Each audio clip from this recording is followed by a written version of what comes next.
अब एक बात समझिए कि पूरे के पूरे भारतीय भूभाग में हम मुख्य भूभाग और द्वीपीय क्षेत्रों को यदि मिलाएं तो कहां कहां पर ज्वालामुखीता के प्रमाण मिलते हैं।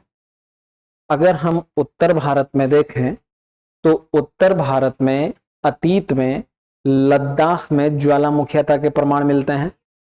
दक्षिण भारत में अगर हम देखें तो वहां पर भी ज्वालामुखीता के प्रमाण मिलते हैं। जैसे जो दक्कन का पठार बना वो दरारी उद्गार ज्वालामुखीता के परिणाम स्वरूप बना। और अगर वर्तमान में भारत में कहीं पर सक्रिय ज्वालामुखी है तो वह सिर्फ एक है, बैरन द्वीप पर। अंडमान निकोबार द्वीप समूह के बैरन द्वीप पर एकमात्र भारत का सक्रिय ज्वालामुखी पाया जाता है। सवाल ये उठता है कि आखिर इस क्षेत्र में ज्वालामुखी के पाए जाने का कारण क्या है। तो हम लोग प्लेट विवर्तनिकी के आधार पर इसको समझने की कोशिश करते हैं। और आज से तकरीबन 4-5 दिन पहले, यही मुझे लगता है कि 19 या 20 सितंबर 2025 में ही आपने पाया होगा कि यह चीज खबरों में था। ठीक है ना। तो समझिए, पहले हम इंडिया का एक आउटलाइन डायग्राम पहले बना लेते हैं। आउटलाइन डायग्राम हमने ये बना लिया इंडिया का। अब हमें इंडियन प्लेट को समझना है। आपको पता होगा कि यदि हम इंडियन प्लेट की बाउंड्री की बात करें तो ये अरावली है। ये अरावली के उत्तर से होते हुए और भारत के पूरब में भारत और म्यांमार की सीमा है। और भारत और म्यांमार की सीमा पर एक पर्वत है जिसका नाम है रॉकिन योमा पर्वत। इस रॉकिन योमा पर्वत से होते हुए दक्षिण पूरब की ओर चला जाता है जावा ट्रेंच तक। ठीक है ना। और इधर पश्चिम में ये कीर्थर पर्वत, जो कि कहां है, कौन से देश में है, हाँ कौन से देश में, कीर्थर पर्वत। कीर्थर पर्वत जो कि कहां है, पाकिस्तान में। यहां से होते हुए मकरान तट से होकर के और फिर कहां पर, चागोस द्वीप समूह से होता हुआ और ये ऐसे मिल जाता है। ये पूरी की पूरी आकारी की है इंडियन प्लेट की, भारतीय प्लेट की। मैं भारतीय प्रायद्वीपीय भाग की बात नहीं कर रहा, मैं बात कर रहा हूं भारतीय प्लेट की। तो ये पूरा का पूरा भाग, ये पूरा का पूरा भाग कहलाता है इंडियन प्लेट। Indian plate. अब एक बात देखिए जरा, इस इंडियन प्लेट में आपको दोनों तरीके के क्रस्ट मिलेंगे। महाद्वीपीय क्रस्ट भी मिलेगा और महासागरीय क्रस्ट भी मिलेगा। जैसे ये जो हमने आउटलाइन खींचा, ये तो प्रायद्वीपीय भारत का खींचा। ये जो इधर का भाग है ये जलीय भाग है। ये कैसा भाग है, ये सब जलीय भाग है, जलीय भाग है। इसका मतलब कि ये जो जलीय भाग निर्मित है या जो जलीय भाग अवस्थित है ये महासागरीय क्रस्ट के ऊपर अवस्थित है। और ये जो एरिया है ये अरेबियन सी का क्रस्ट है, ये इंडियन ओशियन का क्रस्ट है और ये बे ऑफ बंगाल का क्रस्ट है। बात समझ पा रहे हैं।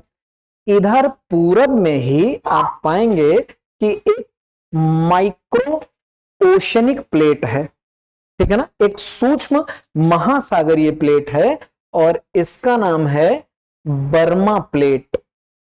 कौन सा प्लेट है, आप अटलस खंगाल डालिए आपको नहीं मिलेगा।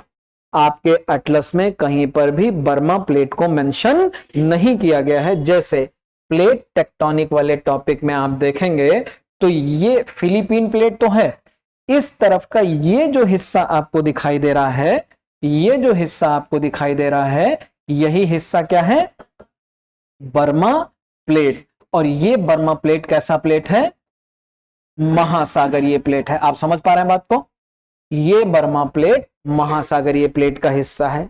अब है क्या मामला कि ये बर्मा प्लेट की, चलिए अपन बाउंड्री एक ऐसे ड्रॉ कर लेते हैं कि ये हो गया बर्मा प्लेट और ये बर्मा प्लेट कैसा प्लेट है, ओशनिक प्लेट है। इतनी बात क्लियर हुई। अब इंडियन प्लेट गति कर रही है, भारतीय प्लेट शिफ्ट हो रही है किस दिशा में, नॉर्थ ईस्ट की ओर। इंडियन प्लेट गति कर रही है उत्तर पूरब की ओर, और इसके गति का जो एवरेज रेट है वो 3 से 5 सेंटीमीटर प्रति वर्ष की दर से है। अब आप सोचिए, जब ये उत्तर पूरब की ओर गति कर रहा है, इधर तो टकरा रहा है यूरेशियन प्लेट से, क्या इस तरफ ये बर्मा प्लेट से भी टकराएगा? टकराएगा। तो इस जगह पर, इस क्षेत्र में क्या हो रहा है, यहां पर हो रहा है अभिसरण। अभिसरण हो रहा है। किसका किसका अभिसरण हो रहा है? अभिसरण हो रहा है इंडियन प्लेट का और किसका? बर्मा प्लेट का। अच्छा, इंडियन प्लेट और बर्मन प्लेट में कौन सी प्लेट भारी है? इंडियन प्लेट भारी है। और इंडियन प्लेट का जो हिस्सा, जो भाग यहां पर बर्मा प्लेट से टकरा रहा है, वह ओशनिक क्रस्ट का हिस्सा है या कॉन्टिनेंटल? ओशनिक क्रस्ट का हिस्सा है। तो जब इन दोनों के बीच में अभिसरण हो रहा है, तो इसका परिणाम क्या हो रहा है कि अब मान लेते हैं ये भारतीय प्लेट है और ये बर्मा प्लेट है, ये इंडियन प्लेट है और ये बर्मा प्लेट है। इंडियन प्लेट का घनत्व बर्मा प्लेट की तुलना में ज्यादा है। तो जब ही दोनों के बीच में अभिसरण होगा, टक्कर होगा, तो इसका परिणाम ये होगा कि इंडियन प्लेट सबडक्ट होगा किसके नीचे? बर्मा प्लेट के नीचे। अब इंडियन प्लेट का सबडक्शन, इसका क्षेपण हुआ बर्मा प्लेट के नीचे, और इंडियन प्लेट का जो क्रस्ट क्षेपित हुआ, जो क्षेपित क्रस्ट है, ये बताएं जरा, ये महासागरीय क्रस्ट है या महाद्वीपीय? महासागरीय। तो क्षेपित क्रस्ट कैसा है? महासागरीय है। और हम ये जानते हैं कि महासागरीय क्रस्ट ये किस चट्टान से बना है? बेसाल्ट चट्टान से बना होता है। और इस बेसाल्ट चट्टान का गलनांक बिंदु, गलनांक बिंदु क्या होता है? कम होता है। इसका मतलब कि यह बेसाल्ट चट्टानें अपेक्षाकृत कम तापमान पर भी पिघलना प्रारंभ कर देती हैं। तो ऐसी स्थिति में इनके आंतरिक भाग में गलन से जब ये क्षेपण होगा, तो इनका क्या होता है? गलन। और गलन होने से बनता क्या है? मैग्मा। यानी मैग्मा उत्पत्ति का दर क्या हो जाता है? बढ़ जाता है। अब मैग्मा उत्पत्ति का दर बढ़ा। अब आप देखिए, ये जो इंडियन प्लेट का, इंडियन प्लेट है महाद्वीपीय प्लेट, ये दिमाग में रखिएगा, इंडियन प्लेट है महाद्वीपीय प्लेट, लेकिन इस महाद्वीपीय प्लेट का वह हिस्सा जो यहां नीचे की ओर क्षेपित हो रहा है, वो कैसा है? महासागरीय क्रस्ट का है। तो जब ये महासागरीय क्रस्ट नीचे जाएगा, तो मेल्टिंग पॉइंट कम होने के कारण गलेगा। दूसरा, ये भी ओशनिक क्रस्ट का हिस्सा है, और बर्मा प्लेट तो ओशनिक प्लेट ही है। तो क्या इस क्षेत्र से छन कर या रिस कर जल नीचे आएगा? तो जब जल छन कर नीचे की ओर आएगा, तो इसका होगा वाष्पीकरण, और वाष्पीकरण से बनेगा जलवाष्प, और जलवाष्प में होती है जबरदस्त गुप्त ऊष्मा। तो अब ये क्षेत्र, यहां का आंतरिक भाग ज्यादा पावरफुल हो जाएगा। एक तो मैग्मा उत्पत्ति का दर ज्यादा, और उस पर जलवाष्प की उपलब्धता भी, तो दोनों मिल करके और ताकत लगाएंगे, और धड़ाम से यहां पर क्या हो जाएगा? वोल्केनिक इरप्शन, ज्वालामुखी की घटना घटित हो जाएगी।